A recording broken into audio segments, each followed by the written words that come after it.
அனைத்து மாணவர்களுக்கும் வணக்கம். இன்றைக்கு நாங்கள் காப்போத்தா சாதாரண தர மாணவர்களுக்கான இந்த மாதிரி பரீட்சை பகுதி ஒன்று விடைகளையும் விளக்கங்களையும் தான் பார்க்க இருக்கிறோம். இந்த பகுதி ஒன்று பகுதி 2 பேப்பர் டிஸ்கிரிப்ஷன் பகுதியில் இருக்கு. நீங்க டவுன்லோட் பண்ணி செய்து கொண்டா உங்களுக்கு பிரயோசனமாக இருக்கும். இதுல ஒவ்வொரு கேள்வியை நாங்கள் பார்த்து கொண்டு போவோம். அங்கிகளின் உடலினுள் சக்தி உற்பத்தி செய்கின்ற பிரதான செயல்முறை எவ்வாறு அழைக்கப்படும்? இப்ப சக்தி உற்பத்தி என்று சொல்லிக்குள்ள சுவாசம் மூலமா தான் எங்களுக்கு சக்தி உற்பத்தி செய்யப்படுது. சரி, உண்மைக்கும் சுவாசத்தை பாத்தீங்கன்னு சொன்னா 3 வகையான படிமுறைகளை கொண்டிருக்கு. ஒன்று புறச்சூழலுக்கும் சுவாச பைக்கும் இடையில நடக்கக்கூடிய வாயு பரிமாற்றம். அடுத்தது சுவாசப்பை சிற்றறைகள் இருக்குத்தானே, சிற்றறைகள்ல நடக்கிற வாயு பரிமாற்றம். மூன்றாவது கலச்சுவாசம். இதுல கலச்சுவாசத்துல குளுக்கோஸ் என்ற கீழ்ப்படை ஒட்சனோட தாக்கம் அடைஞ்சு உடம்புக்கு தேவையான சக்தி உற்பத்தி செய்யப்படுது. அப்ப சக்தி உற்பத்தி செய்கின்ற பிரதானமான செயல்முறை சுவாசமாக இருக்கு. சரி, இதுல நடக்கிற கலச்சுவாசத்துல நடக்கிற தாக்கத்தை பாத்தீங்கன்னு சொன்னால் குளுக்கோஸ் C6H12O6 அது உச்சுவாசத்துல உள்ளெடுக்கப்படுற ஒட்சனோட தாக்கம் அடைஞ்சு உடம்புக்கு தேவையான சக்தி உற்பத்தி செய்யப்படுது. அது ஏடிபி வடிவத்துல கொண்டு செல்லப்படும், சேகரிக்கப்படும். அதோட பக்க விளைபொருளா பாத்தீங்கன்னு சொன்னா கார்பனீரோட்சைடு வாயு CO2 அதோட நீராவியும் உருவாகும். சரி, இது கலச்சுவாசத்திற்கான சமன்பாடு. மற்றது பிள்ளைகள் இந்த கலச்சுவாச சமன்பாடு ஒளித்தோப்பின் பித்தாக்கம்னு சொல்லு. ஒளித்தோப்பு தாக்கம் நடக்கைக்குள்ள கார்பனீரோட்சைடு நீரெண்ண மூலப்பொருட்களை பயன்படுத்தி பச்சையமுள்ள கலங்கள்ல சூரிய ஒளி அகத்துறிஞ்சப்பட்டு குளுக்கோஸும் பக்க விளைவுகளா ஒட்சனும் தயாரிக்கப்படுது. இதையே மாத்தி போட்டோம்னு சொன்னா கலச்சுவாச தாக்கமா இருக்கும். ஒளித்தோப்பின் பித்தாக்கம் கலச்சுவாசம் இதைத்தான் சொல்றாரு. அடுத்த மற்ற செயல்முறைகளையும் பார்த்து கொண்டு போவோம். இனப்பெருக்கம் என்றது பிள்ளைகள் இப்ப அங்கிகள தொடர்ச்சியான நிலவுகைக்காக அதனுடைய இருப்பை உறுதிப்படுத்திக் கொள்றதுக்காக ஒரு புதிய பரம்பரையை தோற்றுவிக்கிற செயல்முறையைத்தான் நாங்கள் இனப்பெருக்கம் சொல்றோம். அதே மாதிரி மூன்றாவது கழிவகற்றல் என்று சொன்னால் உடம்பில அனுசப தொழிற்பாடுகளின் போது உருவாகின்ற கழிவுப் பொருட்கள் உடம்பிலிருந்து அகற்றப்படுகின்ற செயல்முறையைத்தான் நாங்கள் கழிவகற்றல் என்று சொல்வோம். அனுசப செயற்பாட்டுல உடம்புல உற்பத்தியாகிற உடம்புக்கு தேவை இல்லாத பதார்த்தங்கள் இருக்குது, அதுகள் உடம்பிலிருந்து வெளியேற்றப்படுற செயல்முறையைத்தான் நாங்கள் கழிவகற்றல் சொல்றோம். இதுல முக்கியமா 3 கழிவங்கங்கள் எங்களோட உடல்ல இருக்கு. தோல் வியர்வைய வெளியேற்றும், சுவாசப்பை கார்பனீரோட்சைடு நீர் ஆகிய கூறுகளை வெளிச்சுவாச வழி மூலமா வெளியேற்றுது. அதை விட முக்கியமானது சிறுநீரகங்கள்.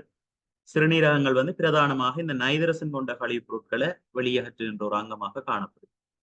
சரியா, நைதரசன் கொண்ட கழிவுப் பொருள் ஜூரியா, ஜூரிக் அமிலம், கிரியேட்டினின் அந்த மாதிரியான நைதரசன் கொண்ட கழிவுப் பொருட்களை வெளியேற்றுகின்ற பிரதான அங்கமாக சிறுநீரகங்கள் காணப்படுது.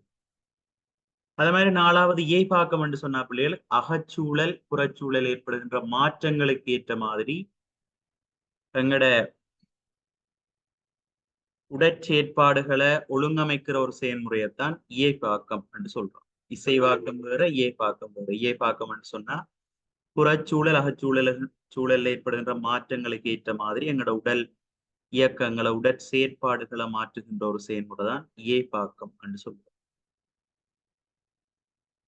அடுத்த 2வது கேள்வி பாருங்க, வலுவின் சர்வதேச அலகு யார்? இப்ப வலு என்று சொன்னா அலகு நேரத்துல செய்யப்பட்ட வேலை அல்லது அலகு நேரத்துல விரயமாக்கப்பட்ட சக்தி, அதுதான் வலு என்று சொல்லுவான். வலுவை அளக்கிற சர்வதேச அலகு பிள்ளைகள் வேட். சரி, அது மாதிரி நியூட்டன் என்றது விசை, நிறை அதுகளை அளக்கிற சர்வதேச அலகா இருக்கும். ஜூல் என்றது வேலை, சக்தி அதுகளை அளக்கிற சர்வதேச அலகா இருக்கும். அது மாதிரி கேபிட்டல் கே என்றது கெல்வின், அது வெப்பநிலை அளக்கிற சர்வதேச அலகாக காணப்படும்.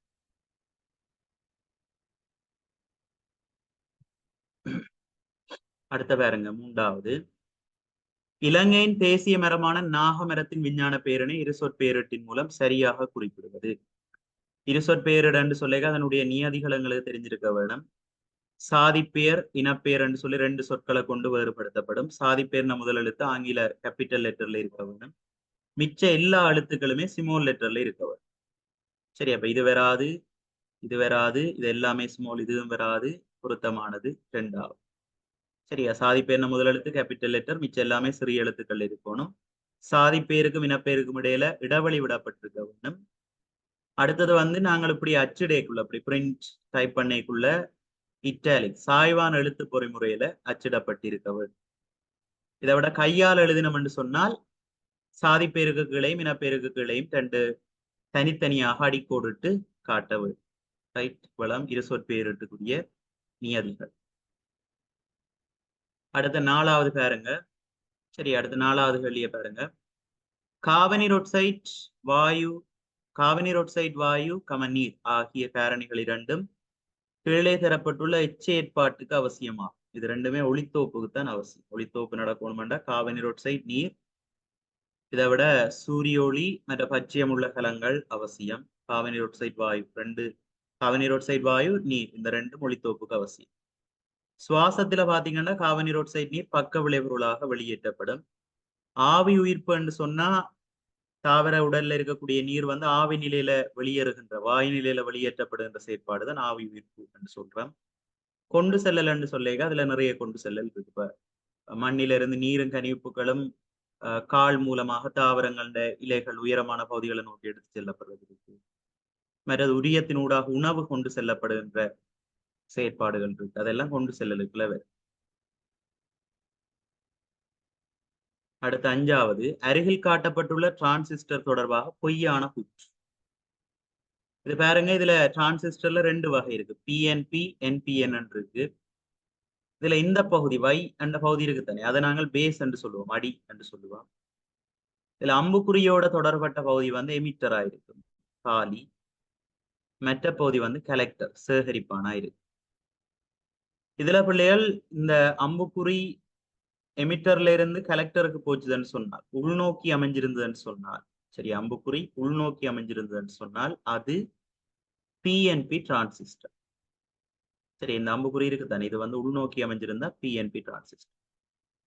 வெளிநோக்கி இதுல உள்ள மாதிரி இருக்கைக்குள்ள வெளிநோக்கி அமைது என்ன, கலெக்டர்ல இருந்து எமிட்டருக்கு கரண்ட் போற மாதிரி காட்டி. அப்ப இது வந்து என்பிஎன் டிரான்சிஸ்டர் ஆகும். அப்ப இந்த கூற்று சரி.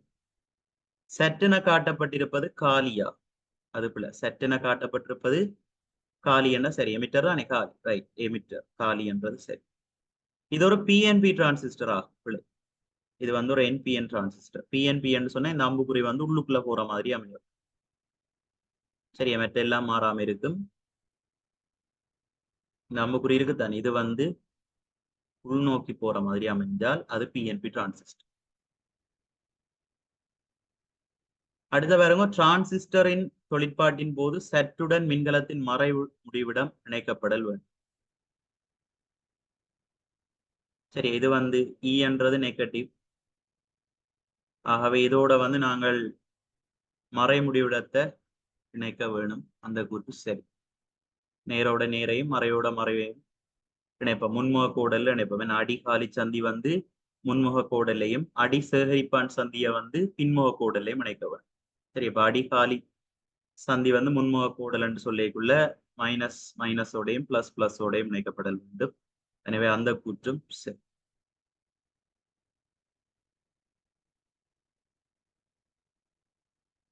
6வது, 2 விசைகளின் கீழ் பொருளொன்று சமநிலையில் இருக்கும் சந்தர்ப்பம்.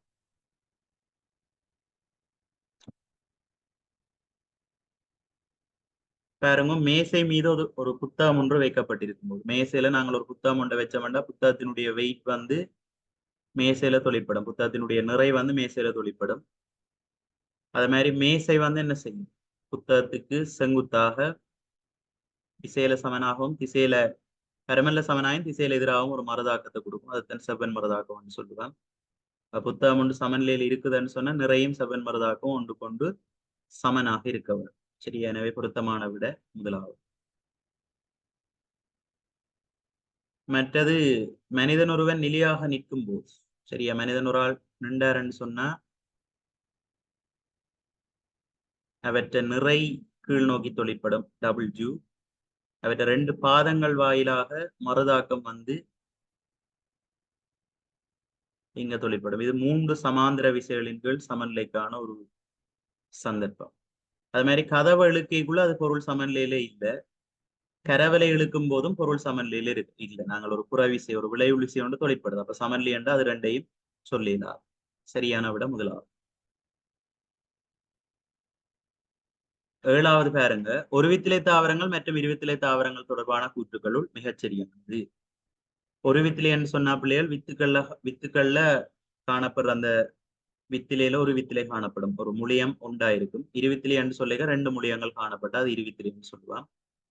ஒரு வித்திலை தாவரங்களை பொறுத்த வரைக்கும் அதனுடைய வேர் தொகுதி வந்து நேரொரு வேர் தொகுதியா இருக்கு. இதுல ஆணிவேர் தொகுதி என்றது நேரொரு வேர் தொகுதி. இருவித்திலை தாவரங்களை பொறுத்த வரைக்கும் அதுக்கு வந்து ஆணிவேர் தொகுதி. சரி, இருவித்திலை தாவரங்களோட வேர் தொகுதி ஆணிவேர் தொகுதியை கொண்டு. மற்ற ஒருவித்திலை தாவரங்கள் வந்து கிளை கொள்றது இல்லை. தென்னை பனை எல்லாம் ஒருவித்திலை தாவரங்கள், அதுகள் வந்து கிளை கொள்ளாது. இருவித்திலை தாவரங்கள் கிளை கொள்ளும். மற்ற ஒருவித்திலை தாவரங்களோட இலை நிறமமைப்பு பாத்தீங்கன்னு சொன்னா சமாந்தர நிறமமைப்பாக இருக்கு. நடுநரம்புக்கு சமாந்தரமாக ஏனைய நரம்புகள் காணப்படும். தென்னையோலை அதுல பார்க்கலாம். இருவித்திலை தாவரங்கள்ல வலையுருவான நிறமமைப்பு காணப்படும். பிரதான நரம்பு அப்படியே கிளச்சு பரவி போயிருக்கும் இலை முழுக்க, அதைத்தான் வலையுறு நிறமமைப்புன்னு சொல்றது. அது இருவித்திலை தாவரங்கள்ல நாங்கள் அவதான். துணை வளர்ச்சி ஒருவித்திலை தாவரங்கள்ல நடக்காது. சரியா, துணை வளர்ச்சி ஒருவித்திலை தாவரங்கள்ல நடக்காது, அது சரி. இருவித்திலை தாவரங்கள் துணை வளர்ச்சியை காட்டும். துணை வளர்ச்சி என்றா என்ன? அந்த தன்னிட்ட சுற்றளவு அதிகரிக்கிறது. மாரழியத்தின் தொழிற்பாட்டால தன்னிட்ட சுற்றளவு அதிகரிக்குது, அதுதான் துணை வளர்ச்சின்னு சொல்லும். சரி, அப்ப இருவித்திலை தாவரங்கள்ல மட்டும் பாத்தீங்கன்னு சொன்னா நடுவுக்குள்ள மாரழியம் என்ற ஒரு விளியம் இருக்குது. அதுன்ற தொழிற்பாட்டாலதான் தன்னிட்ட சுற்றளவு வந்து அதிகரிக்கும், அதுதான் துணை வளர்ச்சின்னு சொல்றோம்.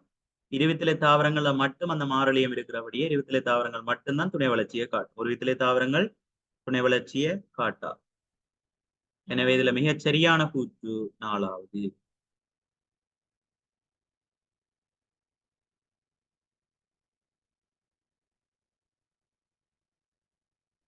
அடுத்த 8வது கேள்வியை பாருங்க.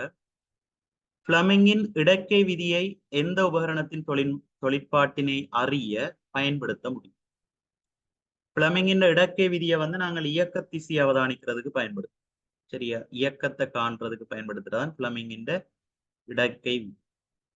அதாவது இடது கையின் முதல் 3 விரல்களை ஒன்று கொண்டு செங்குத்தா பிடிக்க பிள்ளைகள், இந்த நடுவிரல் வந்து மின்னோட்டம் பாயிர திசையை காட்டும், சுட்டு விரல் காந்த புலத்தின் திசையை காட்டும். ஆகவே பெருவிரல் அசைகிற திசை வந்து, பெருவிரல் காட்டுற திசை வந்து இயக்க திசையாக இருக்கு. ரைட். அப்ப அது எங்க பயன்படுதுன்னு சொன்னா நேரோட்ட மோட்டார்கள்ல பயன்படுது. மிச்சத்துல வந்து தூண்டல் மின் இயக்கம் தான் பயன்படுத்தப்படுது. அசையும் சுருள் நுணுக்கு பெண்ணியா இருக்கலாம், டைனமோ, அது மாதிரி நிலைமாற்றிகள் எல்லாத்திலையும் தூண்டல் மின் இயக்க விசை அதான் பயன்படுத்தப்படுது. சரி, அதை பற்றி ஒரு பார்ப்போம். சரி, இதான் பிளமிங்கின் இடக்க விதி. இதை ஏன் பாவிக்கிறோம்னு சொன்னா, இதுல பாருங்க, இந்த இடத்துல வந்து ஒரு வலிமையான காந்த புலத்துக்கு நடுவில் மின்னோட்டத்தை கடத்துகின்ற ஒரு கம்பி ஒன்று வைக்கப்பட்டிருக்குது. அப்ப இந்த காந்த புலத்துல கடத்தி கம்பி ஒன்று வைக்கப்பட்டிருக்கக்குள்ள அதுல அந்த கடத்தி கம்பியில ஒரு விசை ஒன்று தொழிற்படும். அதுல தொழிற்படுகின்ற விசைன்ற திசையை நாங்கள் பிளமிங்கின் இடக்கை விதியை பயன்படுத்தி அறிகிறோம். இப்ப இந்த இடத்துல பாத்தீங்கன்னு சொன்னா மின்னோட்டம்ன்றது பாத்தீங்கன்னு சொன்னா இந்த பாருங்க, இந்த சுற்ற தொழிற்படுத்தினவன்னு சொன்ன இது ஒரு கரியிலாட காந்தம். இதுக்கு நடுவில் மின்னோட்டத்தை கடத்துற ஒரு கம்பி துண்ணொண்டு வைக்கப்பட்டிருக்குது. சரி, இது வந்து ஒரு மின்கலம். இந்த நாங்க சுவிட்சை ஆன் பண்ணினோம்னு சொன்னால் மின்னோட்டம் அப்பவும் பிளஸ்ல இருந்து மைனஸுக்கு தானே போகும். அப்ப இந்த இடத்தால மின்னோட்டம் கரண்ட் வந்து வார கரண்ட் பியில இருந்து சி நோக்கி போகும், அப்புறம் சியில இருந்து டி நோக்கி போகும். இது ஆளி ஒன் பண்ணியிருக்கண்டு வை, திருப்ப வார கரண்ட் அங்க மறைமுடிவுல தடை. இதுதான் மின்னோட்டம் பாயிர பாதை. அப்ப இங்க மின்னோட்டத்தினுடைய திசை பாருங்க, உங்களோட இடது கையின் முதல் 3 விரல்களையும் ஒன்று கொண்டு செங்குத்தா பிடிச்சு கொள்ளுங்கள். சரி, அந்த இப்படி முதல் இடது கையின் முதல் 3 விரல்களையும் ஒன்று கொண்டு செங்குத்தா பிடிக்கக்குள்ள நடுவிரல் இருக்கு தானே, அது மின்னோட்டத்தின் திசையை காட்டும். சுட்டு விரல் காந்த புலத்தின் திசையை காட்டும். இப்படி காட்டுச்சேன்னு சொன்னால் பெருவிரல் காட்டுறது இயக்க திசையாக இருக்கும். ரைட். அப்ப இதுல பாருங்க பிள்ளைகள், மின்னோட்டத்தினுடைய திசை வந்து எனக்கு வரப்போகுது அங்க பியில இருந்து சி நோக்கி வரப்போகுது. அப்ப உங்களோட நடுவிரல் வந்து பியில இருந்து சி நோக்கி பிடிப்பீங்க. காந்த புலம் வடக்கில இருந்து தெற்கு நோக்கி தொழிற்படும். அப்ப மேல வடக்கு கீழே தெற்கு. அப்ப உங்களோட சுட்டு விரல் அப்படி வரும், எண்ணில இருந்து கீழ் நோக்கி வரும். காந்த புலம் பியில இருந்து சி நோக்கி வரும். ஆகவே உங்களோட பெருவிரலை பாத்தீங்கன்னு சொன்னால் இந்த திசையில இருக்கு. ரைட், உங்களோட பெருவிரல் இந்த திசையில இருக்கு. அப்ப இந்த திசையில ரைட். காந்தத்துக்கு வெளியில இந்த திசையில கடத்தி துண்டு அசைறதை நாங்கள் பார்ப்போம்.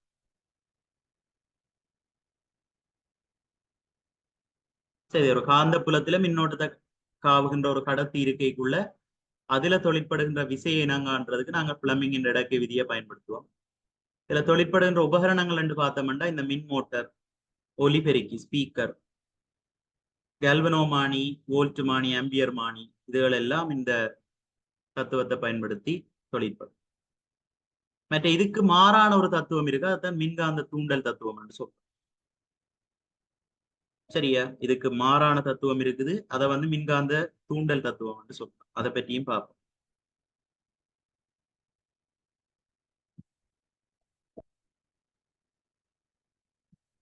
சரியா, நேரோட்ட மோட்டர் எல்லாத்துலயும் இந்த தத்துவம் தான். மின்காந்த தூண்டல் என்று சொன்னா ஒரு மாறுகின்ற காந்த புலத்திலேயோ அல்லது நிலையாக ஒரு மாறுகின்ற காந்த புலத்துல ஒரு கடத்தி நிலையாக வைக்கப்பட்டிருக்கக்குள்ள அல்லது ஒரு நிலையான காந்த புலத்துல கடத்தியை இயற்கைக்குள்ள கடத்தின முனைகளுக்கு இடையில ஒரு மின்னியக்க விசை ஒன்று உருவாகும். அதைத்தான் மின்காந்த தூண்டல் என்று சொல்றோம். இதை மைக்கேல் ஃபெரடே தான் முதலா அறிமுகப்படுத்தினது. இதை எங்க பயன்படுத்துறோம்னு சொன்னா இந்த டைனமோ, சரியா, சைக்கிள் டைனமோ, அதே மாதிரி மைக், அசையும் சுருள் நுணுக்கு பெண்ணியன்னு சொல்றேன் தானே மைக், அதுகள்ல வந்து டைனமோக்கள்ல மின்பிரபாக்கிகள்ல பயன்படுத்தும். இதுல தூண்டிய மின்னியக்க விசையின திசையை காண்றதுக்கு பிளமிங்கிற விலக்கை விதியை பயன்படுத்தும். விலக்கை விதி என்றதும் அதே மாதிரி தான். வலது கையின் முதல் 3 விரல்களையும் ஒன்று கொண்டு செங்குத்தா பிடிச்சு கொண்டிருக்கைக்குள்ள இந்த பெருவிரல் கடத்தியங்கிற திசையை காட்டும். அதே மாதிரி சுட்டு விரல் காந்த புலத்தின திசையை காட்டும். ஆகவே மின்னோட்டம் பாயிர திசையை வந்து எங்களுக்கு நடுவிரல் காட்டும். அப்ப இந்த இடத்துல எனக்கு இயக்க திசையும் தெரியும், காந்த புலத்தின திசையும் தெரியும். அதை வச்சுக்கொண்டு தூண்டிய மின்னியக்க விசையின் திசையை அறியறதுக்கு நான் பிளமிங்கின் விலக்கை விதியை பயன்படுத்தும். எனக்கு இயக்க திசை தெரிய வேணும் என்று சொன்னால் காந்த புலத்தின திசையும் மின்னோட்டம் பாயிர திசையும் தெரியும். அதாவது காந்த புலத்துக்குள்ள மின்னோட்டத்தை கடத்துகின்ற கடத்தி ஒன்று வைக்கப்பட்டிருக்கு. அப்ப அந்த கடத்தி இயங்குற திசை எனக்கு தெரிய வேணும் என்றால் அதுக்கு நான் என்னத்தை பாவிக்கணும்? பிளமிங்கின் இடக்கை விதியை பயன்படுத்த வேண்டும். சரி, அப்ப 2 விதிகள், அந்த விதிகள்ல தொழிற்படுகின்ற உபகரணங்கள் எல்லாம் பற்றி தெரிஞ்சு வச்சிருக்கோம்.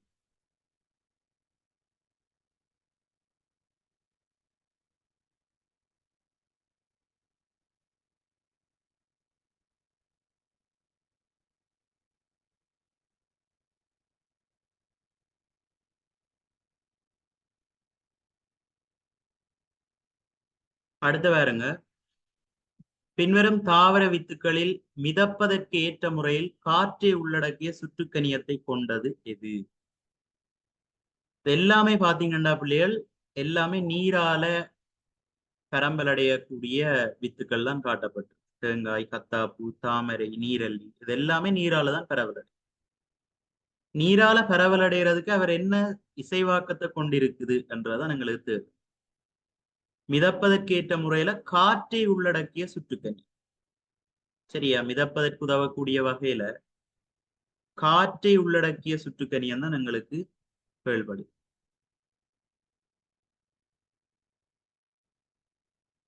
ரைட், இல்ல பாருங்க,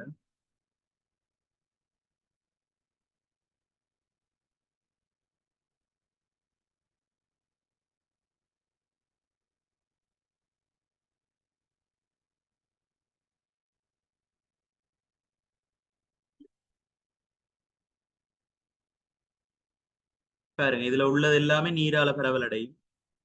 இங்க வந்து மிதப்பதற்கு உதவியாக மென்மையான நேர்த்தன்மையான சுற்றுக்கணியம் என்று சொல்லுங்க தேங்காய், கத்தாப்பூ, அதே மாதிரி கடல் மாங்காய், சமுத்திரங்காய், தாமரை, அதுகள் வந்து வேறு.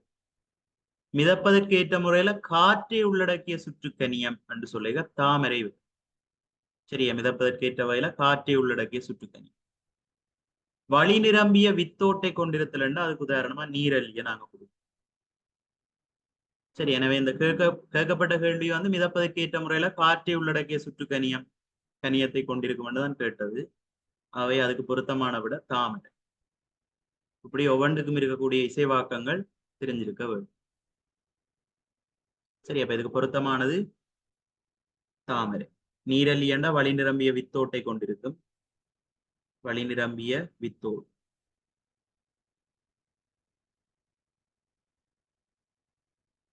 அதே மாதிரி கத்தா பூ தேங்காய் எல்லாம் வழி நிரம்பிய அந்த சரியா மிதப்பதற்கு உதவியாக மென்மையான நேர்த்தன்மையான சுற்றுக்கணியத்தை கொண்டிருக்கும். அதுக்கு தேங்காய் பூ, கத்தா பூ, தாமரை எல்லாத்தையும் சொல்லும்.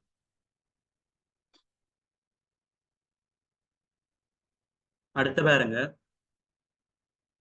உயிரி ரசாயன தாக்கங்களுக்கு ஊக்கியாக பயன்படும் பதார்த்தங்களில் சரியானது. ஊக்கி என்று சொன்ன பிள்ளைகள் எங்கட உடம்பில இயற்கையாக சுரக்கக்கூடிய புரதத்தை தான் நாங்கள் ஊக்கிகள் என்று சொல்றோம். அதாவது நொதியங்கள் என்று சொல்றோம். நொதியங்கள் எல்லாமே ஊக்கிகள், எல்லாமே புரதங்களால் ஆக்கப்பட்டதா இருக்கு. அப்ப உயிர் ரசாயன தாக்கங்கள் எங்கட உடம்பில நடக்கக்கூடிய உயிர் ரசாயன தாக்கங்களுக்கு ஊக்கியாக பயன்படுத்தப்படுறது அமைலேஸ், இயற்கையாக உற்பத்தி செய்யப்படுறதா இருக்கு. இந்த பிளாட்டினம், சல்பூரிக் அமிலம், இரும்பு இதுகளும் ஊக்கியா பயன்படுத்தப்படுதுதான். எங்கேன்னா கைத்தொழில் ரீதியான உற்பத்திகள் அதுகள்ல பயன்படுத்தப்படுது. ஆனா இங்க எங்களுக்கு கேட்டது என்ன, உயிர் ரசாயன தாக்கங்களுக்கு ஊக்கியாக பயன்படும் பதார்த்தம் என்று சொல்லி இயற்கையா எங்களோட உடலால் உற்பத்தி செய்யப்பட்ட ஒரு பதார்த்தமாக இருக்க வேணும். அப்ப நொதியங்கள்லாம் உயிர் ரசாயன ஊக்கியனா நொதியங்களை குறிக்கும். சரியா, உயிர் ரசாயன ஊக்கியல்ண்டா நொதியங்களை குறிக்கும். அப்ப இதுல தரப்பட்டதுல பொருத்தமான நொதியம் இது அமைலேஸ். சரியா, மாப்பொருளை மோல்டோஸாக சமன்பாடு அடைய பண்றதுக்கு அமைலேஸ் என்ற நொதியம் உதவும். சரிதானே, இப்ப நொதியங்களை தான் உயிர் ரசாயன ஊக்கியல் என்று சொல்றோம். இதுகளும் ஊக்கிதான். இரும்பு, சல்பூரிக் அமிலம், பிளாட்டினம் இதுகளும் ஊக்கியா தொழிற்படுது. ஆனா கைத்தொழில் ரீதியான உற்பத்திகள்ல ஊக்கிகளா நாங்கள் பயன்படுத்தும். உயிர் ரசாயன ஊக்கி அல்லது நொதியம் என்று கேட்டா அது உடம்பில இயற்கையாக உற்பத்தி செய்யப்படுகின்ற கோள வடிவமான புரதங்களை குறிக்கும். சரியா, நொதியங்களை குறிக்கும்.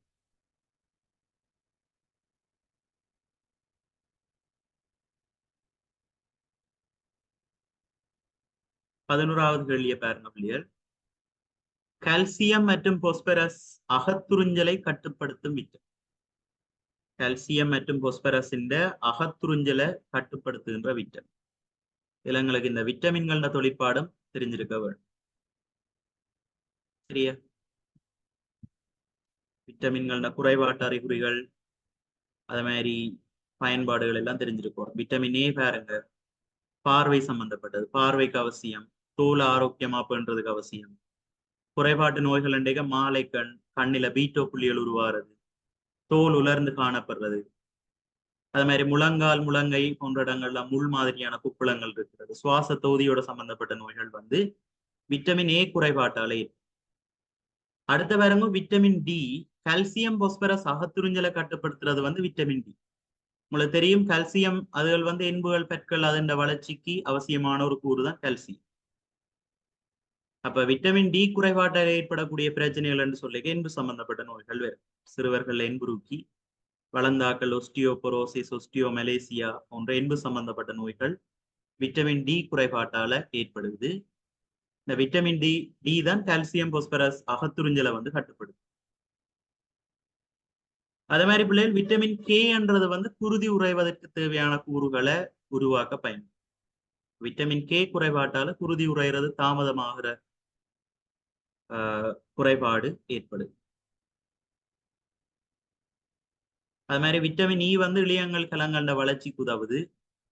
குறைபாட்டால முதிர்ச்சிக்கு முதல் குழந்தை பிறக்கிறது, செங்குருதி கலங்கள் அழிவடைகின்ற வீதம் அதிகரிக்கிறது, கலப்பிரிவு தாமதமாகிறது, இனப்பெருக்க ஆற்றல் குறைகிறது, மெலட்டுத்தன்மை ஏற்படுதல். அதுகள் விட்டமின் இ குறைபாட்டால வார பிரச்சனை. விட்டமின் இ குறைபாட்டால வார பிரச்சனை. அது மாதிரி விட்டமின் சி என்று சொல்லிக்க தோலுண்ட ஆரோக்கியம், பல்லுல அந்த எனாமல் பல்மிளிரியன்னு சொல்றாங்க, அது உருவாறதுக்கு விட்டமின் சி தேவை. கொலாஜன் நேர்கள் தொகுப்புக்கு விட்டமின் சி தேவை.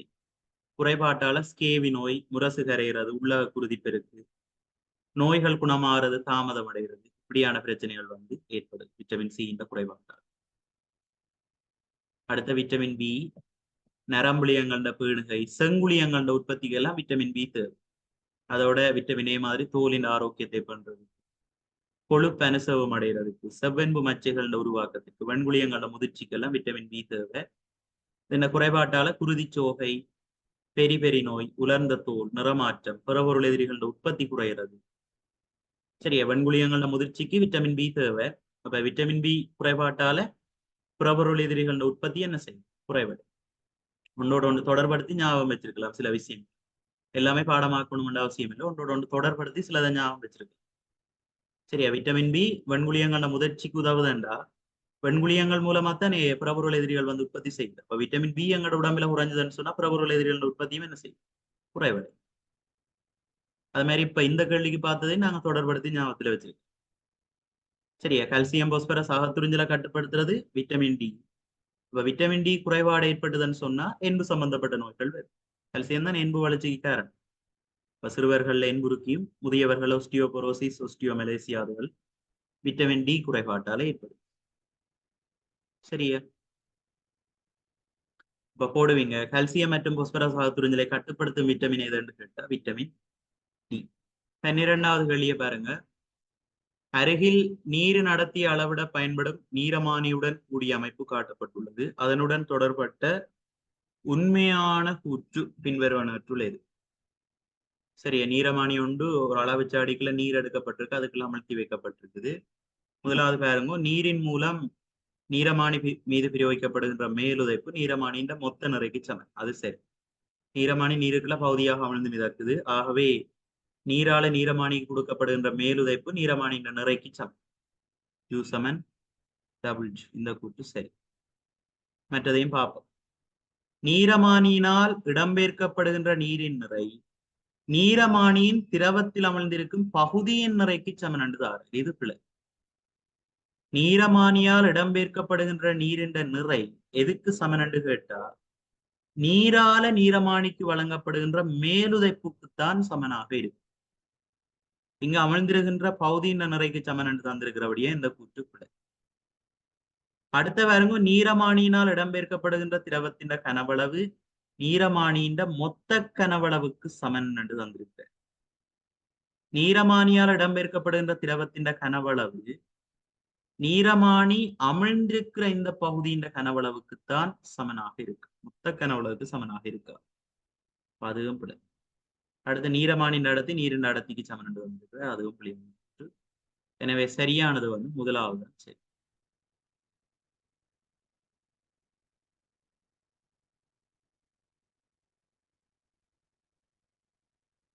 13வது கருவை கொண்டிருக்காத உரிய இழையத்தின் கலவகை எது? பாருங்க, நெய்யரி குழாய் மூலகத்துலதான் கரு வந்திருக்காது. அதாலதான் நெய்யரி குழாய் மூலகத்தினுடைய கலச்சேற்பாடுகளை தோழமக்கலத்தின் கரு வந்து கட்டுப்படுத்து. சரி, அதுல உரிய நேர் வந்து இறந்தது, மிச்சம் மூண்டும் உயிர் உள்ளது. உயிர் உள்ளதுக்குள்ள கருவை கொண்டிராது என்று கேட்டா அது நெய்யரி குழாய் மூலகம். நெய்யரி குழாய் மூலகத்தின் கலச்சேற்பாடுகள் எல்லாம் தோழமை கலத்தின் கருவால கட்டுப்படுத்தப்படுது. இத மாதிரி முள்ளந்தண்டுள்ள விலங்குகள்ல பாலூட்டிகள செங்குளியங்கள்ல கரு காணப்படாது. செங்குளியம் ஒரு உயிர் உள்ள கலம், ஆனா அங்கேயும் கரு என்ன செய்யாது, இருக்காது. அதை ஞாபகத்துல வச்சிருக்கோம். 14வது பின்வரும் உலோகங்களில் தாழ்த்தல் முறையில் பிரித்தெடுக்கப்படும் உலோகம். இந்த தாக்க வீத தொடர்ல ஆகலம் மேலே இருக்கக்கூடிய தாக்குதிறன் கூடிய உலோகங்கள் வந்து அதிண்ட உலோக தாதுக்கள்ல இருந்து மின்பகுப்பு முறையால பிரித்தெடுக்கப்படும். இந்த சோடியம், கால்சியம், மக்னீசியம் இதெல்லாமே மின்பகுப்பு முறையால பிரிச்செடுக்கப்படும்.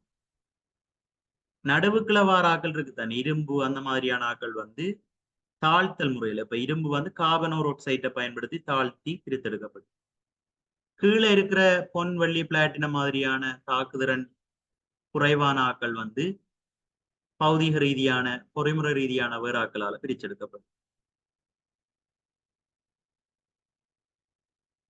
அடுத்த பாருங்க, தைராய்டு சுரப்பியினால் சுரக்கப்படுவதும் குருதியில் கல்சியத்தின் அளவை கூட்டுவதுமான ஹோமோன் இது. தைராய்டு சுரப்பி வந்து எங்கட கழுத்து பகுதியில் இருக்குது பிள்ளைகள், எங்கட குரல் வளைக்கு முன்னாக. சரியா, இந்த வண்ணத்து பூச்சி வடிவத்தில் இருக்குது, அதான் தைராய்டு சுரப்பி. அதால 2 ஹோமோன்கள் சுரக்கப்படுது. ஒன்று வந்து தைரோக்சின் ஹோமோன், அடுத்தது வந்து கல்சிட்டோனின் ஹோமோன். இதுல கல்சிட்டோனின்ன்றது வந்து குருதியில கல்சியத்தின் அளவை கூட்டுற வேலையை செய்யும். சரியா, தைரோக்சின் வந்து அனுசேப சம்பந்தப்பட்ட அனுசேப வீதம் அதுகளை கட்டுப்படுத்துறதுல உதவி செய்யும். அதே மாதிரி இன்சுலின், குளுக்கோகோன் என்ற ஹோமோன்கள் வந்து சதையால சுரக்கப்படும். சரி, அதே முருகா பாப்போம் எல்லா அகஞ்சுரக்கும் சுரப்பியாலையும் சுரக்கப்படுகின்ற ஹோமோன்களை ஒருக்கா பார்த்தோம்னு சொன்னா பிரயோசனமாயிருக்கும். ரைட். சரி, இதுல ஆளும் தலைப்பகுதியில் இருக்கிற இந்த சுரப்பிக்கு பேர் கவச்சுரப்பி. கவச்சுரப்பி தான் வளர்ச்சி ஹோமோனை உற்பத்தி செய்யும். அது மாதிரி கழுத்து பகுதி என்று பார்த்தோம்னா அதுல இருக்கிற சுரப்பி வந்து தைராய்டு சுரப்பி. தைரோட்சின் கல்சிட்டோனின் என்ற ஹோமோன்களை உற்பத்தி செய்யும். அப்படியே கீழே வந்தோம்னா முன்சிறுகுடல் வளைவில இருக்கக்கூடிய பகுதியை வந்து சதை என்று சொல்லுவான். இந்த சதை தான் இன்சுலின், குளுக்கோகோன் ஆகிய ஹோமோன்களை சுரக்கும். மற்ற சிறுநீரகங்களுக்கு மேல தொப்பி போட்ட மாதிரி 2 சுரப்பி இருக்கும். அதுதான் அதிரீனர் சுரப்பி. அது வந்து அதிரீனலின் என்று சொல்லப்படுற ஹோமோன்களை உற்பத்தி செய்யும். அது மாதிரி அடுத்தது பெண்கள்ல சூலகங்கள் காணப்படுது. சூலகங்களும் ஒரு சுரப்பியா தொழிற்படுது. ஈஸ்ட்ரஜன், ப்ரொஜெஸ்ட்ரோன் ஆகிய ஹோமோன்களை சுரக்குது. ஆண்கள்ல விதைகள் காணப்படுது. அது வந்து டெஸ்டோஸ்டெரோன் என்ற ஹோமோனை சுரக்கு. சரி, இது போல எங்களோட உடல்ல இருக்கக்கூடிய முக்கியமான அகஞ்சுரக்கும் சுரப்பி. இது வேறங்க கவச்சுரப்பி. சரியா, மூலியத்துக்கு பரிவக கீழுக்கு கீழாக அமைஞ்சிருக்கும். கவச்சுரப்பியால தான் வளர்ச்சி ஹோமோன் சுரக்கப்படுது. இது தவிர இந்த FSH, LH என்று சொல்ற ஹோமோன்கள், மாதவிடாய் சக்கரத்துல பங்கு பெற்ற ஹோமோன்கள், அதெல்லாம் கவச்சுரப்பியால தான் சுரக்கப்படுது. இதுல வளர்ச்சி ஹோமோன்ற தொழிற்பாடுன்னு பார்த்தோம்னா புரதத்தோப்பு அதிகரிக்கும். உடல் இழியங்கள், என்பு, அவயவங்களோட வளர்ச்சியை தூண்டும். வளர்ச்சி ஹோமோன்ற குறைபாட்டால தான் ஆக்கள் அந்த குரல் நிலைமையில காணப்படுறது, ராட்சத உருவம், அதுகள் எல்லாம் இருக்கு. மற்ற இந்த பகுதி வந்து தைராய்டு சுரப்பி. கழுத்துக்கு முற்புறமாக குரல் வளைக்கு கீழாக அமைஞ்சிருக்கு. பாக்கைக்கு ஒரு வண்ணத்து பூச்சி ஒன்று ஷேப்ல இருக்கு. இதால கல்சிட்டோனின், தைரோட்சின் என்ற ஹோமோன்கள் உற்பத்தி செய்யப்படுது. கல்சிட்டோனின் குருதியில கல்சியத்தின் அளவை கட்டுப்படுத்தும். தைரோட்சின் வந்து உடல்ல அனுசவ வேகத்தை கட்டுப்படுத்தும். அடுத்த முன்சிறுடல் வளைவில காணப்படுற சுரப்பி சதை. இன்சுலின், குளுக்கோகோன் என்ற 2 ஹோமோன்களை சுரக்குது. இதுல இன்சுலின் வந்து குருதியில குளுக்கோஸ் மட்டம் அதிகரிச்சதுன்னு சொன்னால் மேலதிக குளுக்கோஸை கிளைக்கோஜனாக மாற்றி குளுக்கோஸ் மட்டத்தை குறைக்கிற வேலையை செய்யும். குளுக்கோகோன் வந்து குருதியில குளுக்கோஸ் மட்டம் குறைஞ்சதுன்னு சொன்னால் சேகரிக்கப்பட்ட கிளைக்கோஜனை குளுக்கோஸாக மாற்றி குருதியில குளுக்கோஸ் மட்டத்தை அதிகரிக்கிற வேலையை செய்யும். மற்ற இந்த சதைக்கு இன்னொரு சிறப்பும் இருக்கு. அகஞ்சுரக்கும் சுரப்பியாகவும் புறஞ்சுரக்கும் சுரப்பியாகவும் தொழிலாற்றக்கூடிய ஒரு அங்கம். சரியா, சதை வந்து நொதியங்களையும் சுரக்கும், ஹோமோன்களையும் சுரக்கும். ஆகவே அகஞ்சுரக்கும் சுரப்பியாகவும் புறஞ்சுரக்கும் சுரப்பியாகவும் தொழிற்படக்கூடியது. அடுத்த அதிரீனர் சுரப்பி. சிறுநீரகத்துக்கு மேல் அமைஞ்சிருக்கும். சுரக்கப்படுற ஹோமோன் அதிரீனலின். இதுதான் அவசர நிலைமைகள் அல்லது ஆபத்தான சந்தர்ப்பங்கள் எங்களுக்கு ஏற்படக்குள்ள அதுக்கு ஏற்ற மாதிரி உடம்பை தயார்படுத்துறது இந்த அதிரீனலின் என்ற ஹோமோன்.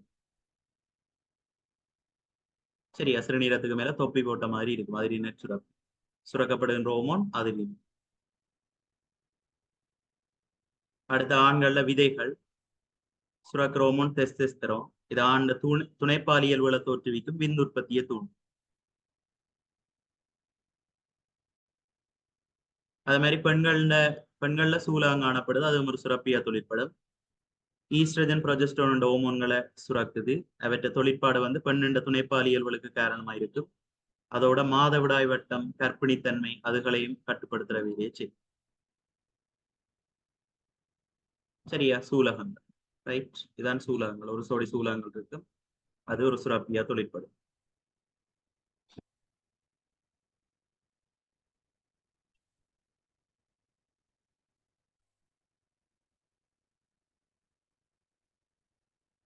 அடுத்த பாருங்க 2 பிறப்புரிமை அமைப்புகள் தந்திருக்கணும். Capital D, small D. அதே மாதிரி கேபிட்டல் டி, கேபிட்டல் டி.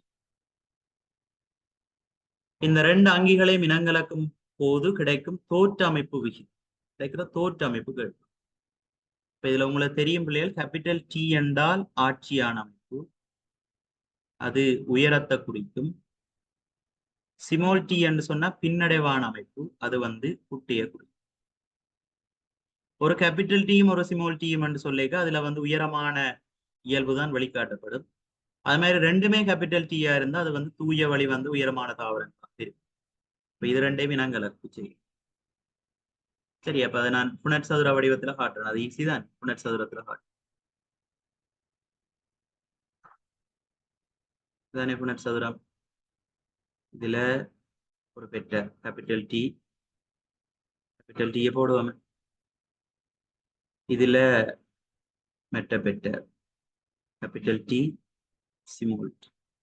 ரெண்டு வினங்களை கேட்க பாருங்க, ரெண்டு கேபிட்டல் டி வரலாம். ரெண்டு கேபிட்டல் டி என்றா உயரம், இதுலயும் ரெண்டு கேபிட்டல் டி உயரம். இதுல கேபிட்டல் டி ஸ்மால் டி வேற உயரம் தான்.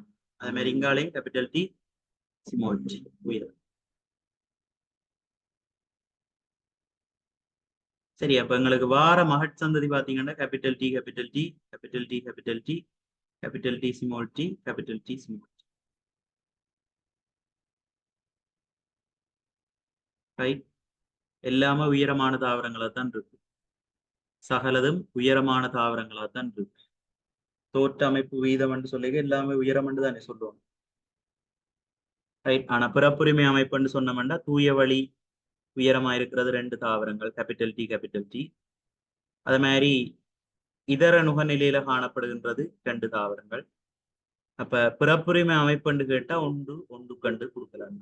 பிறப்புரிமை அமைப்பு வீதம் என்று கேட்டால் ஒன்று கண்டு கொடுக்கலாம். ரைட். ஆனா தோற்ற அமைப்பு வீதம் என்று சொல்லிக்க எல்லாமே உயரமான தாவரங்கள் தான். சரி, இது தூய வழி வந்த உயரமான தாவரமா இருக்கு. கேபிட்டல் டி என்றேக்க தூய வழி வந்த உயரமான தாவரமா இருக்கும். கேபிட்டல் டி ஸ்மால் டி என்று சொல்லிக்க பின்னடைவான குட்டையான தாவரத்தை பின்னடைவாக கொண்ட உயரமான தாவரமாக இருக்கு. சரியா?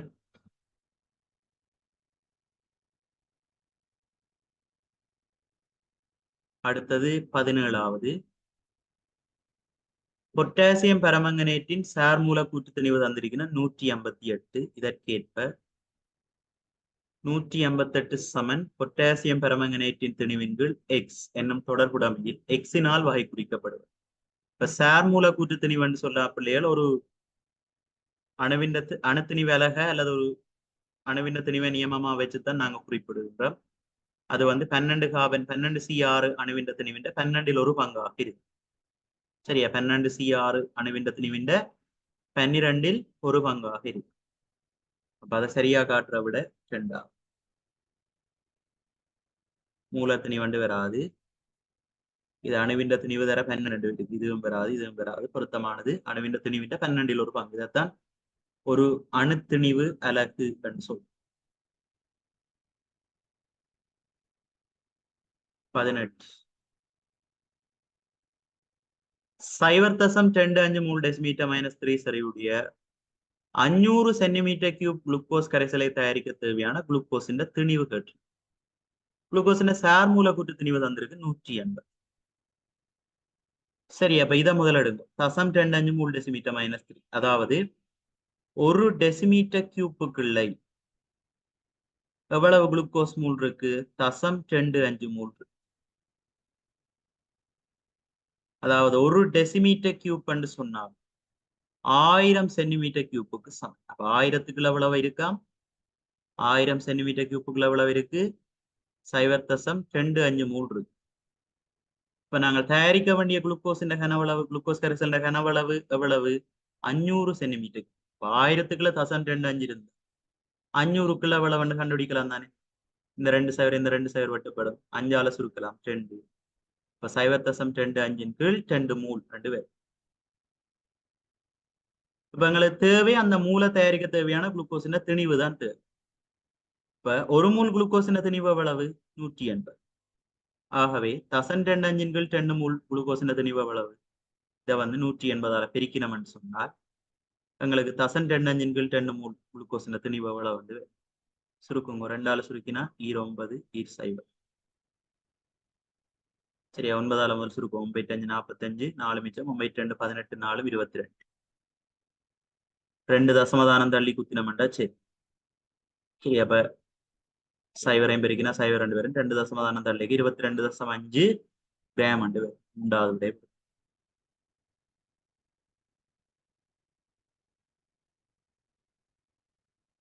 19வது. தாவரங்களில் நடைபெறும் உயிர் செயன்முறையாக கருத முடியாதது. உயிர் செயன்முறையாக கருத முடியாது. பாருங்கோ, இனப்பெருக்கத்துக்காக ஒரு இடத்திலிருந்து வேறொரு இடத்துக்கு நகர்ந்து செல்லுது. பொதுவாக தமக்கு தேவையான போசனையை பெற்றுக் கொள்வதற்காக உணவை தொகுத்துக் ஒளித்தொகுப்பு செய்யும். அது ஒரு உயிர் செயல்முறை. பொதுவாக அங்குரத் தொகுதி சூரிய ஒளியை நோக்கிய திசையில் வளர்ச்சியை காட்டும்.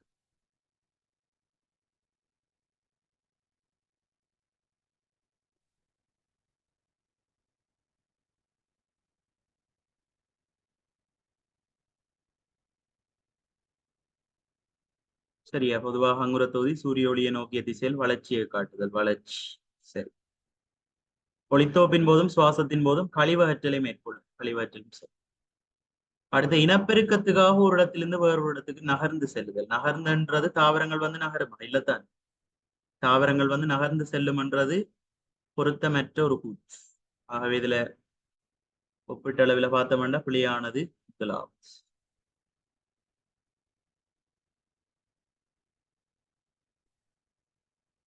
20வது பாருங்கோ. சோடியம் குளோரைட்டு நீர்க்கரைசலில் காணப்படக்கூடிய எல்லா இனங்களுக்கும் உரிய அயன்கள். சோடியம் குளோரைட்டு நீர்க்கரைசல் சொல்லுகள். சோடியம் குளோரைட்டும் இருக்கும், நீரும் இருக்கும். அப்ப அயன்களை பார்த்தோம்னா Na+ அயன் இருக்கும், Cl- இருக்கும், நீர் இருக்குத்தானே, H2O இருக்குத்தானே. அது வந்து சின்ன அளவில் அயனாக்கம் அடைஞ்சு H+ என்ற அயன் இருக்கும், ஹைட்ரோக்சைடு என்ற அயன். இப்ப Na+, Cl-, H+, OH- என்ற அயன்கள் வந்து இரண்டாவது.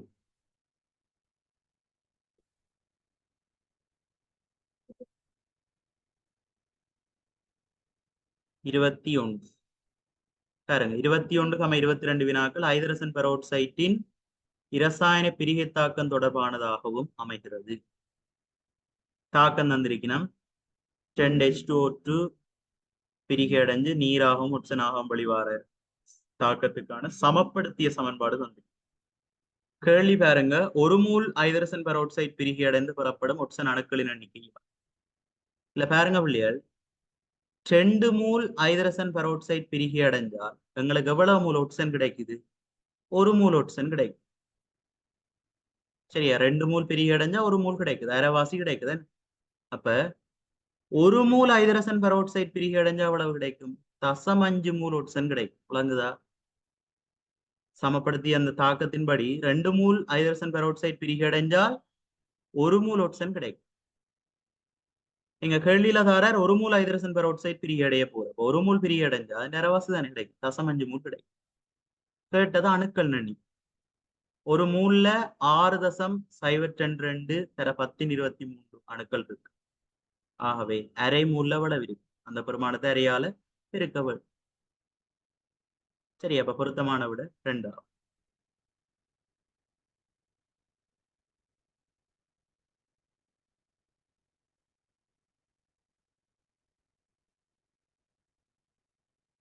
சரிதானே வெளியே? 2 மூல் பிரிகை அடைஞ்சா 1 மூல் கிடைக்கும். ஆகவே 1 மூல் ஹைட்ரஜன் பெராக்சைடு பிரிகை அடைஞ்சா அரைவாசி மூல் கிடைக்கும். 2 ஆகும்.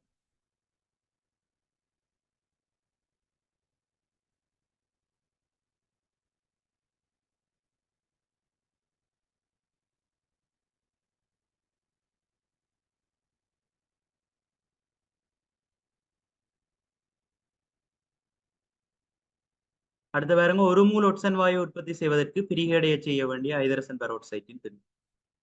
1 மூல் ஒட்சன் வாயு உற்பத்தி செய்யணும் என்று சொன்னார். சரி, 1 மூல் ஒட்சன் வாயுவை பிரிகை 1 மூல் ஒட்சன் வாயுவை உற்பத்தி செய்யணும் என்றால் பிரிகை செய்ய வேண்டிய ஹைட்ரஜன் பெராக்சைடு தெரியும். 1 மூல் எங்களுக்கு கிடைக்கணும்னு சொன்னா 2 மூல் பிரிகை அடையணும். ஆகவே 2 மூல்ல திணிவை கண்டீங்கண்டா சரி. சரி, ஹைட்ரஜன் பெராக்சைட்டினுடைய சார் மூலக்கூற்று திணிவு வெறும் 2 2 16 2 32. அப்ப 32 2 34 அப்படின்னு வரும்.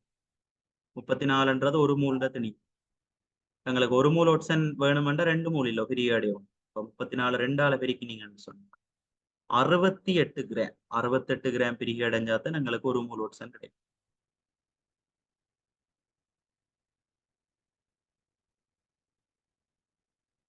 சரியா?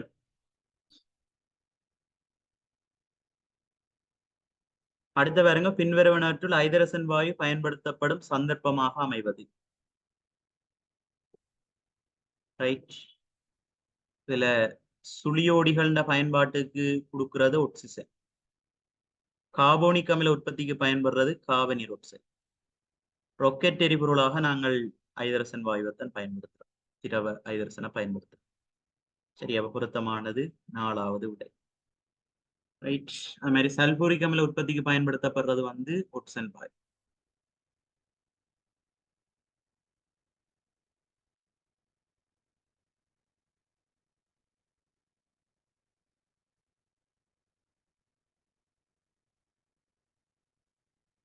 பாருங்க 24. பரம்பரை அலகில் ஏற்படும் விகாரம் காரணமாக ஏற்படக்கூடிய நோய்.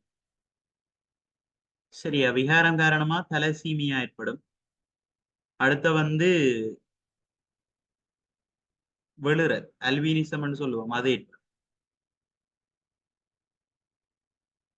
சரியா, மற்ற பின்னடைவான இலிங்கம் இணைந்த பின்னடைவான பரம்பரை அலகால குருதி உரையா நோய், ஹீமோபீலியான்னு சொல்ற குருதி உரையா நோயும் சிவப்பு பச்சை நிறக்குருடும் ஏற்படும். மற்றது எய்ட்ஸ், கொனேரியா, சிபிலிஸ் எல்லாமே இலிங்க முறை அந்த இனப்பெருக்க பிறழ்வான நடத்தைகளால் ஏற்படக்கூடிய நோய்கள். அதாவது இலிங்க ரீதியில கடத்தப்படுற நோய்கள். பிறழ்வன் மாத்திரம் சொல்லிடாது, அதன் இலிங்க ரீதியாக கடத்தப்படுகின்ற நோய்கள் சொல்லு. சரி, எய்ட்ஸ் வந்து வைரஸால பரவுது. கோனேரியா பாத்தீங்கன்னு சொன்னால் பாக்டீரியா.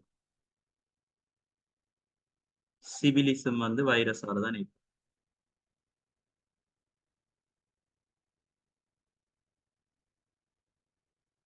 அடுத்த 25. தாவரக்கலம் ஒன்றின் கட்டமைப்பு அருகில் காட்டப்பட்டுள்ளது. இங்கு பி, கியூ ஆகிய கலப்புன்னகங்களின் தொழில்கள். பாருங்க, பி என்றது வந்து கரு. சரியா, கரு. கியூன்றது பாத்தீங்கன்னா கொள்கி சிக்கல். கொள்கி சிக்கல். அப்ப கருவின் தொழிற்பாடு வந்து இதுல தந்திருக்கிறதின் படி பார்த்தோம்னா புறப்புரிமை பதார்த்தங்களை களஞ்சியப்படுத்த, கலத்தின் எல்லா தொழிற்பாடுகளையும் கட்டுப்படுத்தும் புறப்புரிமை பதார்த்தங்களை களஞ்சியப்படுத்தி வச்சிருக்கும், அந்த வேலைகளை செய்யும். கொள்கை சிக்கல்னு சொல்லிக்க சுரத்தல், பொதி செய்தல், விநியோகித்தல் அந்த மாதிரியான வேலைகளை செய்யும். பொருத்தமானது 4.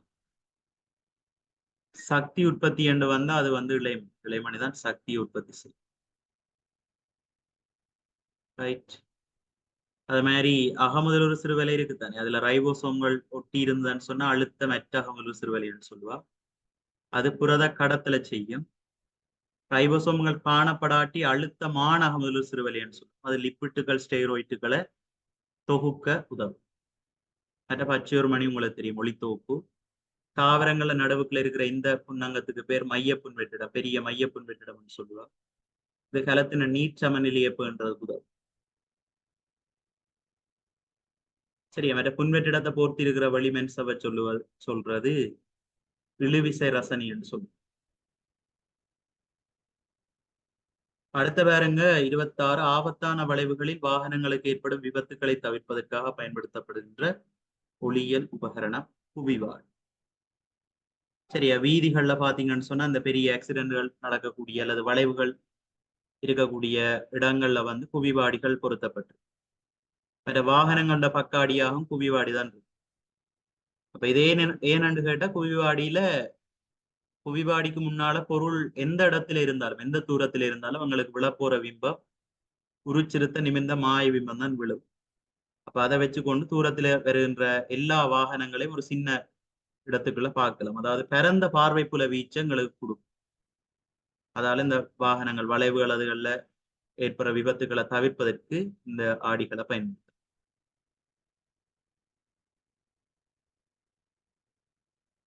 27. ஆத்திரப்போடாக்களுக்குரிய இயல்பு அல்லாதது. பாருங்க, பொதுவாக கைட்டினாலான புறவன்கூடு காணப்படும். அது சரி. இந்த கைட்டின் வந்து பங்கஸின் கலச்சுவர்லையும் இருக்கு. சரி, ஆத்திரப்போடாக்கள் புறவன்கூட்டுல இருக்கிற கைட்டின் பங்கசுகள கலச்சுவர்லையும் காணும். உடல் ஐயாரை சமச்சீர் வடிவமுடைய பிள்ளை. ஐயாரை சமச்சீர் வடிவமுடையவை வந்து எக்கைனோடர்மிட்டா.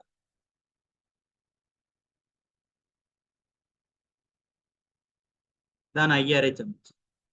நிடாரியாக்கள் ஆரை சமச்சீர். நடுவுக்குள்ள வார அனிலிடா, மொலஸ்கா, ஆத்திரப்போடா எல்லாமே இருபக்க சமச்சீர். அடுத்த முப்படையால் ஆனவை, அதுவும் சரி.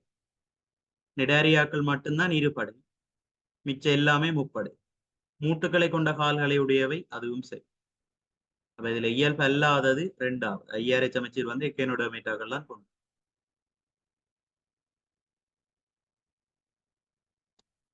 இருபத்தி 8. மூடி திறக்காத பிளாஸ்டிக் சோடா போத்தல் ஒன்றும் சோடாவின் கனவளவுக்கு நீரினால் நிரப்பப்பட்ட பிளாஸ்டிக் சோடா போத்தல் ஒன்றும் கைகளால் நெருக்கப்படும் போதான அவதானமாக அமைவது. முதலாவது பாருங்க, 2 போத்தல்களும் இலகுவாக நெருக்கப்படும் தந்திருக்கிறார். ரெண்டுமே சமமான சோடா போத்தல்கள், பிளாஸ்டிக். ஒன்றுக்குள்ள புது புது சோடா போத்தல், திறக்காத ஒரு சோடா போத்தல் தந்திருக்கணும். அடுத்தது பாத்தீங்கன்னு சொன்னா, அந்த சோடா இருக்கிற அளவுக்கு தண்ணி நிரப்பி போட்டு ஒரு சோடா போத்தல தந்திருக்கு.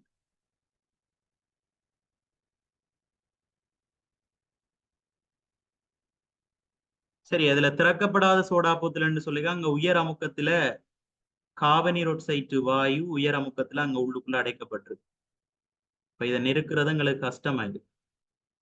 ஆனா தண்ணி என்று சொல்லிக்க அங்க வந்து எங்களுக்கு இவரோட ஒப்படைக்குள்ள நெருக்கிறது, இவரோட ஒப்படைக்குள்ள ஈஸியாயிடும். சரி, அப்ப நீரால் நிரப்பப்பட்ட சோடா போத்தல் நெருக்க இலகுவா இருக்கும். திறக்கப்படாத புதிய சோடா போத்தல் வந்து நெருக்கிறதுக்கு கடினமாயிருக்கு. 3வது.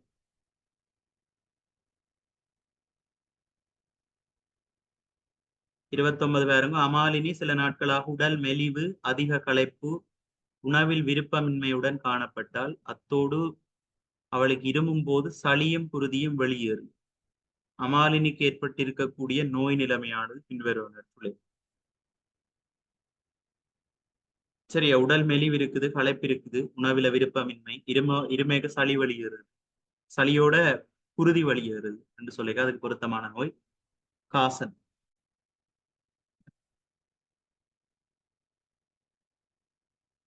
30வது பாருங்க, பின்வருவனற்றுள் பங்கீட்டு வெளுப்பிணைப்பை உருவாக்கக்கூடிய மூலகச் சோடியம். சோடியமும் ஒட்சிசன். சோடியம் பாத்தீங்கன்னா முதலாங்கூட்டம், ஒட்சன் வந்து 6ஆங்கூட்டம். இது அயன் பிணைப்புகளை தான் உருவாக்கும்.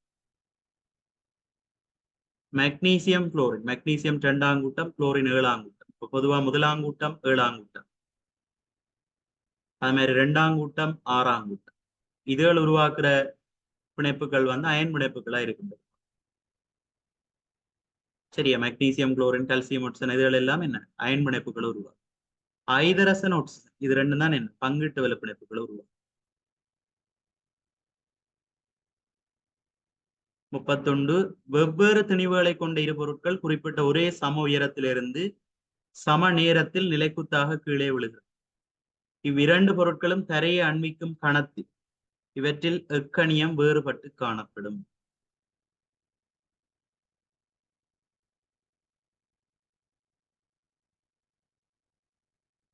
பாருங்க, ஆர் முடுதல் சமன், புவியீர்ப்பு ஆர் முடுதல் மட்டும்தான் தொழிற்பட போகுது. ஆகவே ஆர் முடுதல் சமன். வழித்தடையை புறக்கணிச்சம் என்று சொன்னா வேகங்களும் ரெண்டு வேகங்களும் சமனாத்தான் இருக்கு. ஏனென்றா ஒரே நேரத்தில் நிலைக்குத்தாக கீழே விளையக்குள்ள ஒவ்வொரு செகண்டும் 10 வேகம் கூடிக்கொண்டிருக்கு. புவியீர்ப்பு ஆர் முடுதல் 10 மீட்டர் செகண்ட் -2 எடுத்தோம்டா ஒவ்வொரு செகண்டும் 10 படி வேகம் என்ன செய்யும் கூடிக்கொண்டிருக்கு. இடப்பெயர்ச்சியும் சமனாத்தான் இருக்கு. உந்தம் மாறு. ஏன் உந்தமண்டா திணிவு தர வேகத்துல தாங்கி வேகங்கள் சமனண்டாலும் ரெண்டு பேர்டைய திணிவும் வேறு என்றில்ல தந்திருக்கும். உந்தம் என்ன செய்யும் மாறுபடும். இதுல எந்த கணியம் மாறுபட்டு காணப்படும் என்றா உந்தம் தான் மாறுபட்டு காணும். 32. இலத்திரன் ஓட்ட திசைக்கு படிவகை செய்யப்பட்ட மைய பூச்சிய கல்வனோமானியுடன் பீக்கம கியூ உலோகங்களை கொண்டு அமைக்கப்பட்ட எளிய மின்கலத்தில் மைய பூச்சிய கல்வனோமானியின் காட்டியானது பியிலிருந்து கியூ திசையில் திரும்பல் அடைந்தது. ரைட், இங்க பாருங்க, பியில இருந்து கியூ என்ற திசைக்கு இந்த மைய பூச்சிய கல்வனோமானி திரும்பல காட்டுது.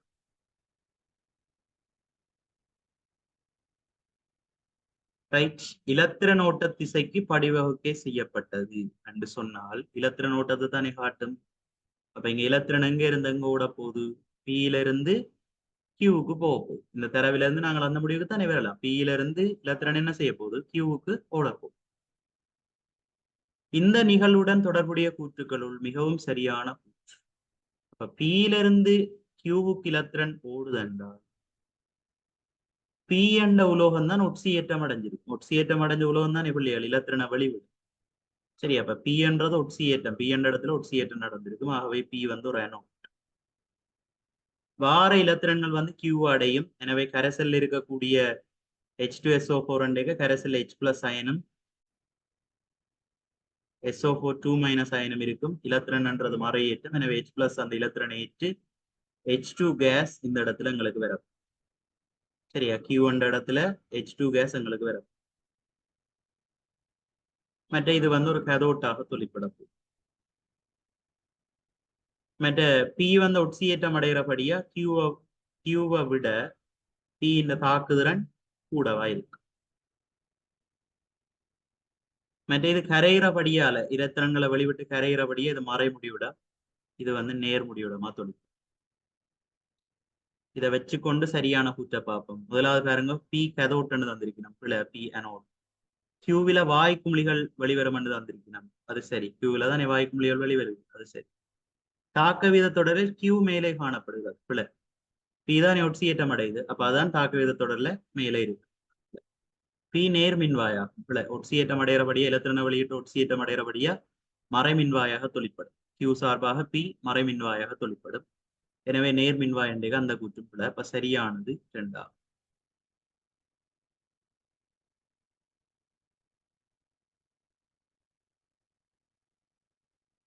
33 குறியீடு Na+.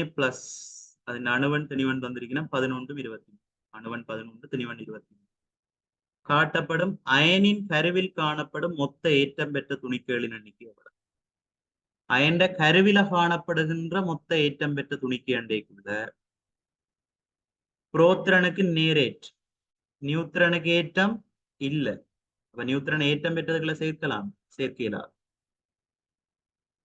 இதுல அணுவன் 11 படியா புரோத்திரனும் எவ்வளவு? 11. அப்ப ஏற்றம் பெற்ற துணிக்கைகளின் எண்ணிக்கை எவ்வளவு என்று கேட்டால் என்ன கொடுக்க வேணும்? 11 தான் கொடுக்க வேணும். சரியா, மொத்த ஏற்றம் பெற்ற துணிக்கை நியூத்திரன் ஏற்றமற்ற துணிக்கை. கருவில புரோத்திரனின் நியூத்திரன் தான் காணப்படும். ஆனா புரோத்திரன் நேரேற்றம், நியூத்திரன் ஏற்றமற்றது. அப்ப ஏற்றம் பெற்ற துணிக்கைகள் எண்ணிக்கை தான் கேட்டது. இப்ப பொருத்தமானது 5. சரியா, 34 நுண்ணங்கிகள் எப்போது கல ஒழுங்கமைப்பு இல்லாத அங்கிகளா? பிழை. கல ஒழுங்கமைப்பு யாருக்கு இல்லை? வைரஸுக்கு மட்டும்தான். ரசாயன தற்போசணிகளா? பிழை. அல்காக்கள் வந்து ஒளி தற்போசணிகளா இருக்கு. மற்றது வேற, மற்றதுகள் புறபோசணிகளாகவும் இருக்கு. ஆகவே அது வேற. வெறுங்கண்ணினால் அவதானிக்க முடியாத அங்கிகளா? அதுவும் பிழை. சிலதுகளை வந்து நாங்கள் வெற்று கண்ணால என்ன செய்யலாம்? அவதானிக்க.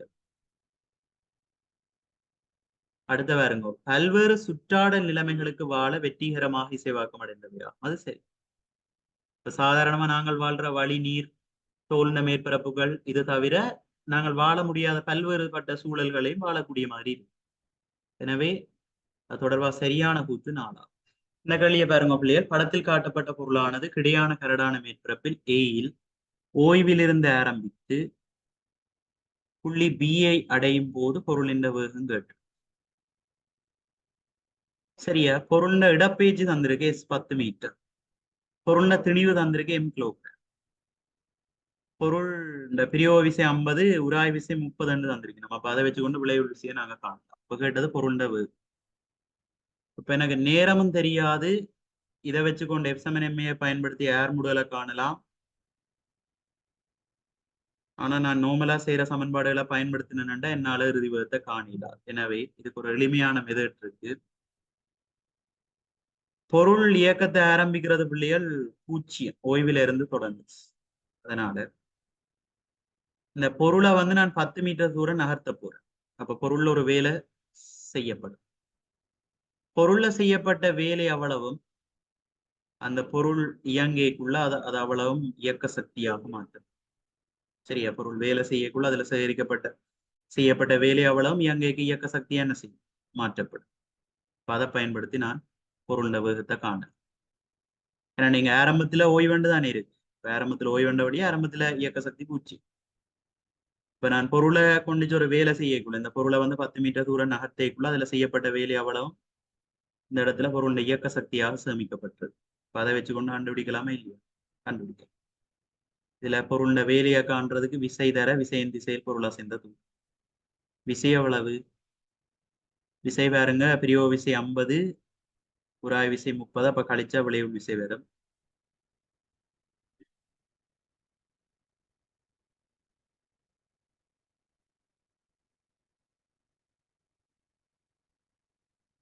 ரைட்.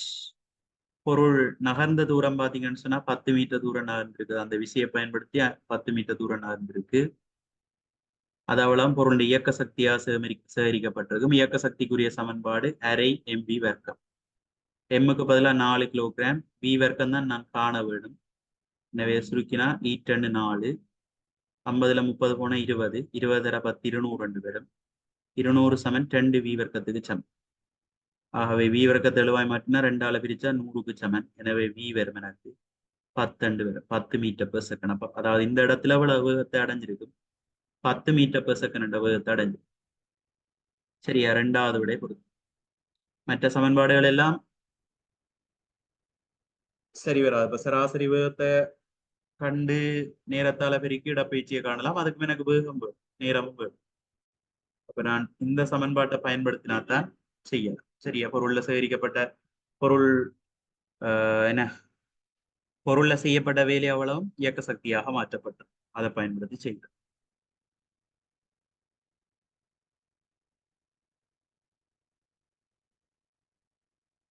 36.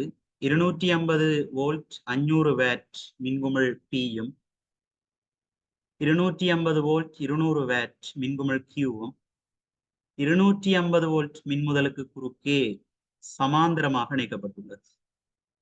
மின்குமிழ் பி கம கியூ ஆகியவற்றின் தடைகளின் விகிதம் ஒரு. இதுக்கு எனக்கு வலு தெரியும், அழுத்த வேறுபாடு தெரியும். கேட்டது தடைகளுக்கு இடப்பட்ட வித்தியாசம். இப்போ உங்களுக்கு வலுவுக்கான சமன்பாடு தெரியும், வலு சமன் அழுத்த வேறுபாடு தர மின்.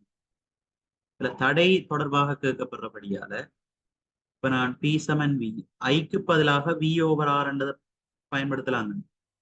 சரி, அப்ப வி சமன் ஐஆர். எனவே ஐக்கு பதிலாக நான் வி சார்பாகவும் ஆர் சார்பாகவும் கொடுக்கலாங்க. பெருக்கிறார் அங்களவோ என்ன செய்யும்? பிரிக்கப்படும். அப்ப வி பை ஆர் என்று கொடுத்தனண்டா அப்ப எனக்கு சமன்பாடு வி வர்க்கத்தின் கீழ் ஆர் என்று வரும். ரைட். அப்ப இங்க பி சமன் வி வர்க்கத்தின் கீழ் ஆர் என்றதை பயன்படுத்தலாம். அப்ப ஆரை நான் எழுவாய் மாற்றினேன்னு சொன்னா ஆர் சமன் வி வர்க்கத்தின் கீழ் பி என்று வரும். சரியா? அப்ப அழுத்த வேறுபாடு வந்து தெரியும் உங்களுக்கு. 250 தர 250. முதலாவது இந்த வேலை வந்து 500 வேட் என்று வரும். அது மாதிரி 2ஆவதுக்கு நாங்கள் பிரதியிட்டோம்னு சொன்னா 280 தர 250. அதுல மாற்றம் இல்லை. வேலை எவ்வளவு? 200 வேட் என்று வரும். சரி, அப்ப இதை சுருக்கினால் 280க்கு எத்தனை முறை? 2 முறை. 2ஆல சுருக்கினா 125 என்று வரும். இங்க வந்து 2 சைவர் 2 சைவர் வெட்டுப்படும். இதை நாங்க சுருக்கினோம்னு சொன்னால்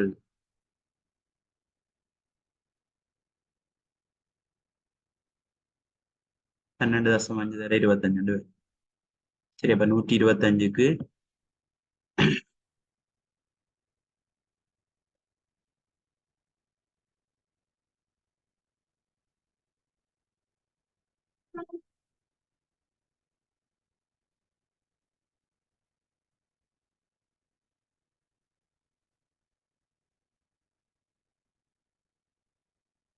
இது கிட்டத்தட்ட 312.5 வரப்போகுது. இப்ப நாங்க சுருக்கினம் என்றால் சரி, இந்த வீதத்தை சுருக்கினம் என்றா கிட்டத்தட்ட 2.5 கண்டு வரும்.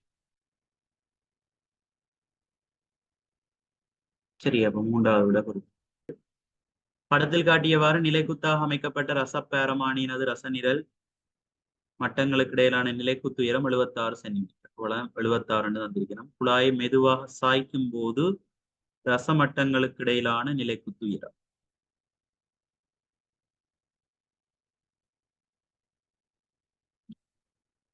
சரி, அதாவது வளிமண்டல அமுக்கம் வந்து இருக்கிறபடியால் 76 சென்டிமீட்டர் என்ற உயரத்துல தான் காணப்படும். நாங்கள் சாய்ச்சாறு நிலைக்குத்து உயரம் மாற்றம் அடையாது.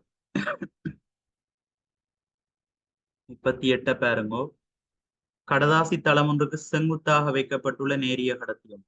கடதாசி தளம் ஒன்று இருக்கு, அதுக்கு செங்குத்தாக வைக்கப்பட்ட நேரிய கடத்தி ஒன்று தளத்திற்குள் மின்னை காவுகிறது. தளத்துக்குள்ளுக்குள்ள மின்ன காவு. கடத்தியின் அயற்பிரதேசத்தை சூழ உருவாகும் காந்த புலத்தை சரியாக குறிக்கும். இதுக்கு நாங்கள் விளக்கை அம்பியர் என்ற விளக்கை விதியை பயன்படுத்துவோம். இப்ப பெருவிரல் உள்நோக்கி பிடிக்க போறோம். ஏன்? தாளுக்குள்ளுக்குள்ளதான் மின்னோட்டம் பாயும். ஏனைய விரல்கள் வந்து காந்த புலத்தின் திசையை காட்டும். இப்ப அதை நாங்கள் எடுத்தோம்னா தாளுக்கு உள்ளுக்குள்ள நாங்கள் பெருவிரலை பிடிச்சோம்டா, வலது கையின் பெருவிரலை பிடிச்சோம்டா ஏனைய விரல்கள் வலஞ்சுழியை காட்டும். எனவே பொருத்தமான படம் உண்டாகும்.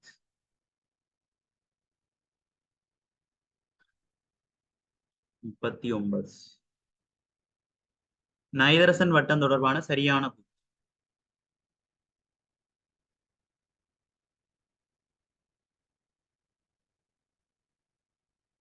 மின்னலின் போது வளிமண்டல நைதரசன் வாயு பதிக்கப்படும். சரி, வளிமண்டல பதித்தல் என்று சொல்லுவோம். அந்த கூற்று சரி. வளிமண்டல நைதரசன் வாயு அதிக தாக்குதிறன் கொண்டதாகும். அதுபோல தாக்குதிறன் குறைஞ்சது. ஏன்? நைதரசன் N2 என்று சொல்லிக்க வலிமை வாய்ந்த மும்மை பிணைப்புகளை கொண்டிருக்கும். அப்ப தாக்குதிறன் குறைஞ்சது. தாவர புரதங்களுக்கும் நைதரசன் வட்டத்துக்கும் இடையில் தொடர்பில்லை. விளை தாவர புரதங்கள் வந்து என்ன செய்யும்? விலங்குகளால் உண்ணப்படும். விலங்குகள் இறக்கைக்குள்ள அது மண்ணில பதிக்கப்படும். சரி, அப்ப நைதரசன் வட்டத்துக்கும் தாவரத்துக்கும் இடையில சம்பந்தம் இல்லையாண்டா அந்த கூற்றுப்படு. நைதரசன் இறக்கும் பாக்டீரியாக்களால் வளிமண்டல நைதரசன் பதிக்கப்படும். பிழை. திருப்ப நைதரசன் இறக்கும் பாக்டீரியாக்கள் வந்து மண்ணில பதிக்கப்பட்ட நைதரசனை வந்து திருப்ப என்ன செய்யும்? வளிமண்டலத்துல சேர்ப்பிக்கும். சரி, அப்ப நைதரசன் பதிக்கப்பட வேண்டாம் அந்த கூற்றுப்பட. அப்ப சரியானது முதலாவது. 40வது கடைசி கேள்வி. பின்வரும் சந்தர்ப்பங்கள் தொடர்பாக கவனம் செலுத்து. முதலாவது, வீட்டினுள் சுவர்களில் கடும் நிறம் கொண்ட பூச்சுக்கள் பூசும். சூரிய படல் மூலம் மின்சாரத்தை பெற்றுக்கொள்தல். சிறிய உயிர்வாயு தொகுதியை பரிபாலித்தல். கழிவு நீரை பயிற்சிக்கு பயன்படுத்தும். இச்சந்தர்ப்பங்களில் இயற்கை சக்தி மூலங்களை உச்ச அளவில் பயன்படுத்துவதற்கு நிர்மாணிக்கப்படும் வீட்டுடன் தொடர்பான சந்தர்ப்பம் அல்லது சந்தர்ப்பங்களாகும். வராது. கடுநிறம் கொண்ட பூச்சுக்கள் பூசிவிட்டோம் என்று சொன்னால் இளநிறம் கொண்ட பூச்சுக்கள்லாம் எங்களுக்கு உகந்த ஒரு சூழ்நிலையை தோற்று. கடுநிறம் என்று சொன்னா பொருத்தம் இல்லை. சூரிய படல் மூலம் மின்சாரத்தை பெற்றுக்கொள்ளும். அது சரி, இயற்கை அளவை பயன்படுத்துறோம், இயற்கை சக்தியை பயன்படுத்துறோம். சிறிய உயிர்வாயு தொகுதியை பரிபாலித்தல், அதுவும் இயற்கை சக்தி. கழிவு நீரை பயிற்சிக்கு பயன்படுத்தல், அதுவும் சக்தி ஒரு சிக்கனம். எனவே பிசிடி எல்லாமே வரும்.